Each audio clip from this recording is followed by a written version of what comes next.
Been some pretty interesting pre- and post-race forms of entertainment at Lake Erie Speedway.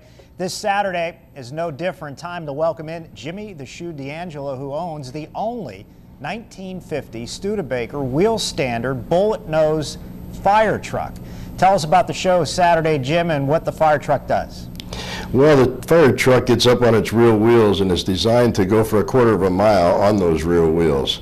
Out at Lake Erie Speedway, we're a little confined for space, but we're going to go out there and bring up the wheels and have a little fun out there going across the infield.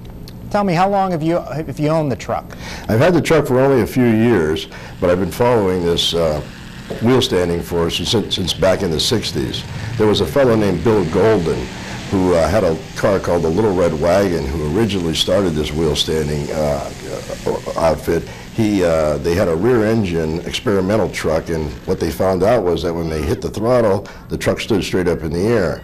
It would go for 30 or 40 feet and come back to earth, and when the crowd saw this thing, they just loved it. The spectators just went crazy, and they just couldn't get enough of the wheel standards, and that's when it all started. Jimmy, how dangerous, though, can this get?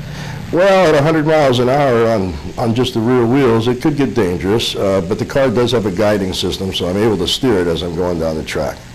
Where have you traveled over the years, and how far have you taken this thing out of state? Well, we don't travel any further than 6 hours away from Erie for reasons, but we've been in Ohio, New York. We have a few dates already scheduled for New York State and in Ohio, and we're just getting off the ground. It took me a few years to get licensed, to get certified, but now we're all set to go, and we do have some firm commitments. I know you get a lot of reaction from the youngsters, but what kind of reaction do you get from firemen when they see the truck in action? A lot of people ask me if I am a fireman, and I'm not, but we do get a lot of firemen. I do get a lot of people coming up to me and asking me that same question. Jimmy, thanks so much for stopping by. Good luck with the show on Saturday night at Lake Erie Speedway. Thanks for having me, Mike, and we're looking forward to see you out there.